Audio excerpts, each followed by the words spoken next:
Welcome to the deep dive. We are jumping right into a stack of insights today from a highly timely guide. Yeah, it's titled The Art of Avoiding Value Traps and Falling Knives. Exactly.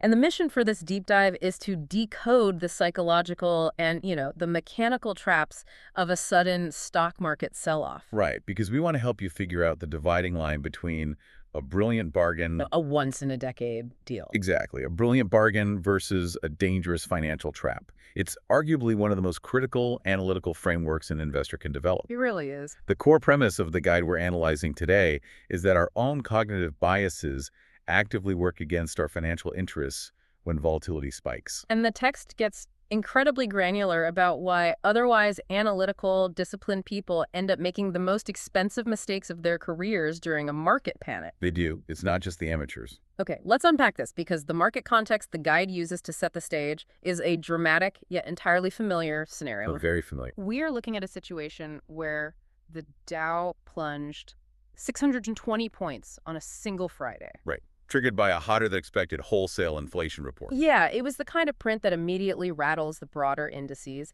It actually capped off the S&P 500's worst month since March. The damage was pretty widespread.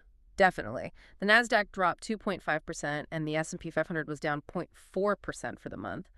But the striking anomaly the text points out is NVIDIA. NVIDIA shedding 5.5% in a single day, Despite having just posted record earnings. which is wild. But you see a classic cascade effect in that kind of scenario. A macroeconomic trigger hits the wire. In this case, wholesale inflation data. Right, and the selling pressure becomes completely indiscriminate. The VIX Wall Street's fear gauge jumps back above 20. And the algorithms take over. Algorithms, institutional managers, they all start de-risking across the board. The fundamental performance of individual companies gets temporarily ignored. Which leaves millions of investors staring at screens flooded with red, asking themselves the exact same question. Is this the dip I should buy? Yes.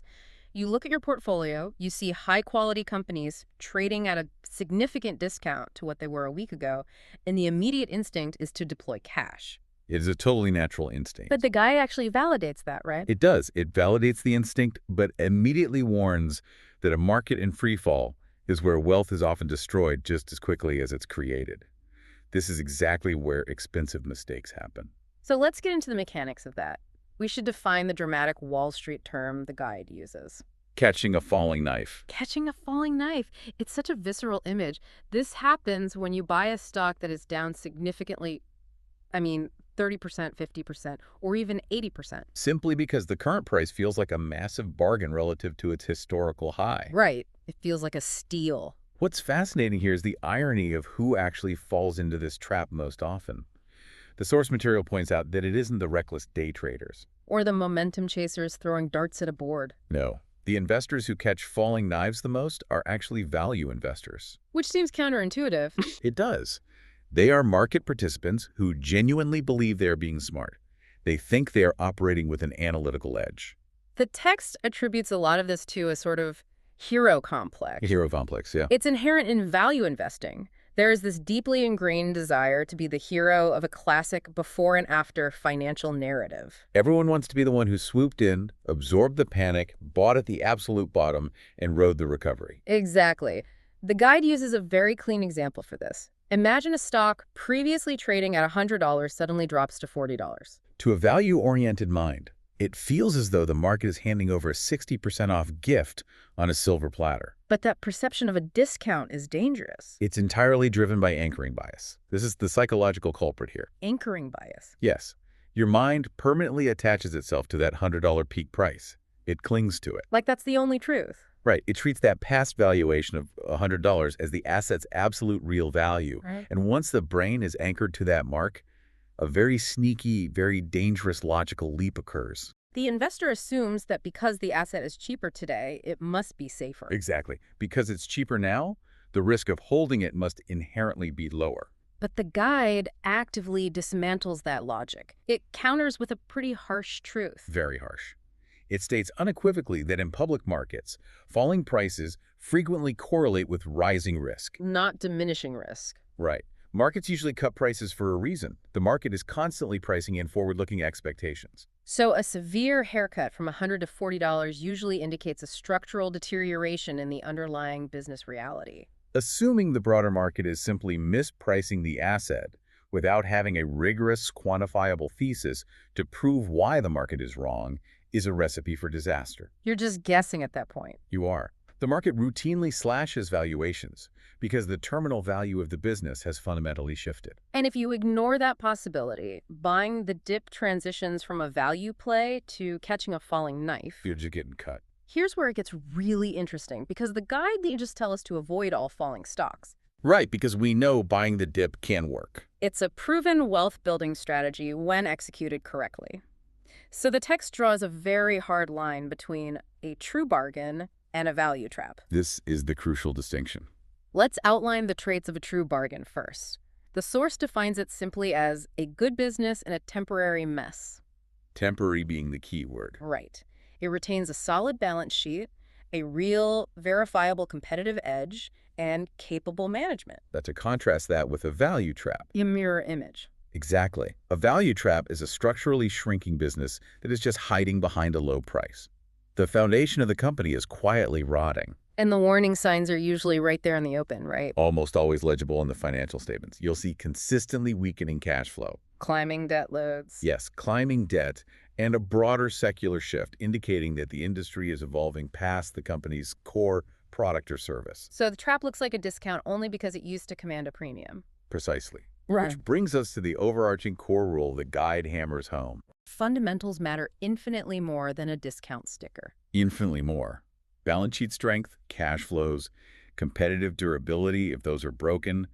The low price means nothing. It's just an illusion. A very expensive illusion. So as someone who wants to practically avoid these mistakes, how do we stop catching knives?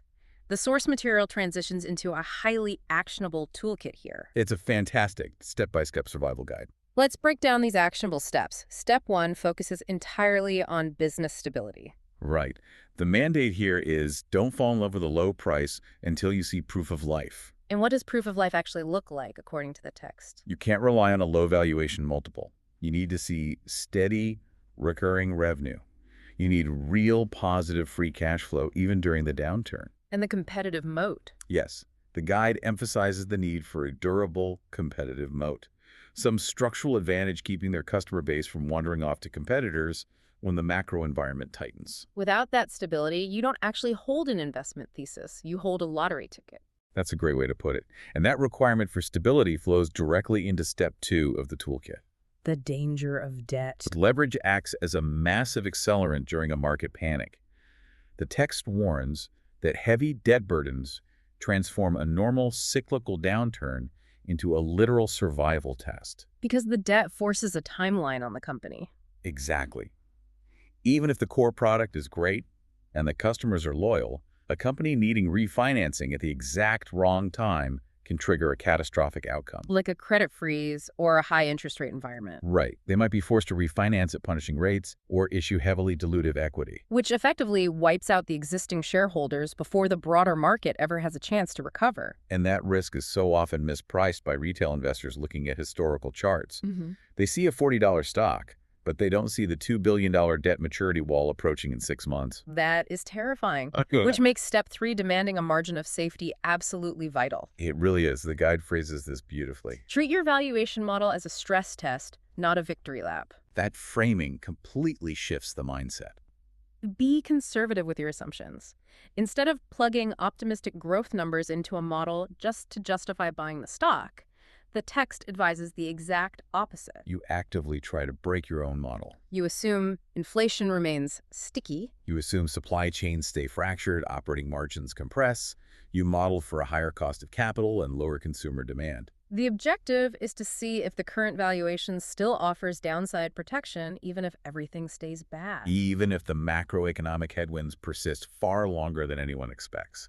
If the stock still appears undervalued after you've thoroughly stressed the assumptions, then you have a genuine margin of safety. You're protecting yourself against your own blind spots. Exactly. And then we get to step 4, which is a behavioral safeguard. The averaging down pause. Averaging down is so deeply ingrained in investor behavior. You buy at $50, it slides to $40, and the immediate reflex is to buy more to lower your average cost. But the guide insists on a hard pause before doing that. Before buying more of a dropping stock, you have to pause and recheck your thesis. The specific questions the text prompts you to ask are designed to break that anchoring bias we talked about. You have to ask what has changed. Where was my initial analysis flawed? And the most crucial question, what would make you not buy more? Forcing yourself to actively build the bear case against your own portfolio is incredibly difficult psychologically. It hurts. You're demanding that you argue against your previous decision. Rather than just blindly throwing good money after bad to prove you were right, it stops that emotional spiral. It does. And the final step, step 5 in the toolkit, serves as the ultimate structural safeguard. Diversify. Diversification. No matter how rigorous the stress test, the text emphasizes that no turnaround story should be big enough to hijack your future. Or do lasting damage to your balance sheet. Position sizing is your ultimate defense against the unknown variables. The goal isn't just to maximize returns, it is to ensure you remain in the game. Right, because one heavily concentrated value trap going to zero can erase years of compounding. Easily. So we have this robust toolkit to identify traps and protect capital, but that leads to the ultimate question. If the risks are this severe, when does buying the dip actually make sense? The guide makes a very clear distinction here. It makes sense when the entire market is having a tantrum. A broad market correction. Let's clearly define the two scenarios based on the text. There's a systemic drop and a structural decline. If we connect this to the bigger picture, a systemic drop occurs when good, fundamentally healthy businesses are dragged down indiscriminately. By index selling, fear headlines, recession jitters. Right. The macro environment dictates the price action, even though the company's fundamentals remain strong. We can look back at the NVIDIA example from the beginning of the text. Perfect example. They posted record earnings, right? Yeah. Immense pricing power. But because a single wholesale inflation print spooked the broader market, the stock was punished. The underlying business engine was flawless, but liquidity dynamics forced a drawdown. That is a systemic drop. Now, a structural decline is the exact opposite. In a structural decline, the company itself is the problem. Their market share is eroding, margins are collapsing. The dip is just the first part of a longer slide. So the sweet spot, the ideal scenario the text outlines, is finding high-quality companies with durable cash flow and strong balance sheets that are temporarily on sale just because the market is panicking about macro stuff. Exactly. If the core engine, the customer base, the profits, the competitive position, if all that is intact, it's an opportunity. So what does this all mean? When the guide synthesizes all of these concepts to establish the ultimate standard in value investing, it brings up legendary investor Warren Buffett. Of course it does. But the text makes a point of highlighting that Buffett's true edge is surprisingly unexciting. It really is. It doesn't rely on complex macro forecasting. It relies on severe constraints. He stays inside businesses he can explain in plain English. His circle of competence. Right. And beyond clarity, he insists on unparalleled durability. The guide notes he wants a customer base and cash flows that don't need perfect conditions to survive. He wants companies that can comfortably navigate inflation spikes, credit crunches, and consumer recessions. And the other component is his patience. A near superhuman level of patience.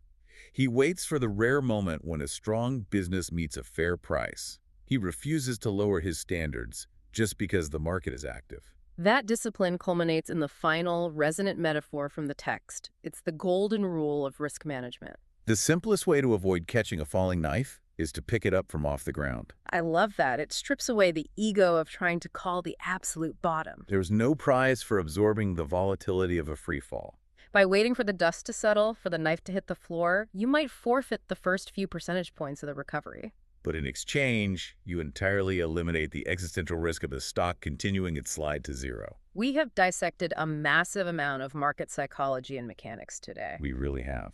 We started with the visceral panic of a 620-point Dow plunge and that magnetic, dangerous pull of anchoring bias. Resisting the urge to view a broken $40 stock as a bargain just because it used to be $100. Exactly. We walk through the guide's strict survival toolkit, demanding business stability, avoiding the hidden lethality of debt, requiring a margin of safety, and forcing that pause before averaging down. Waiting for the knife to hit the floor. And always asking yourself, next time you see a sea of red, are you looking at a market tantrum or a structural decline? That is the question. And before we wrap up, I want to leave you with a final thought to explore on your own. We've talked extensively about how dangerous anchoring bias is when a stock's price suddenly plummets. How our brains cling to that past valuation to justify bad decisions. Right. But think about your own life outside of your portfolio. If our brains are this easily tricked into clinging to a past price just to feel like we're getting a bargain, how might this exact same anchoring bias be secretly sabotaging other major life choices you make? Oh, that's interesting. Like buying a house, negotiating a salary, or even holding on to a failing relationship just because you're fixated on what it used to be worth. It's something to think about. Until next time, keep digging deeper.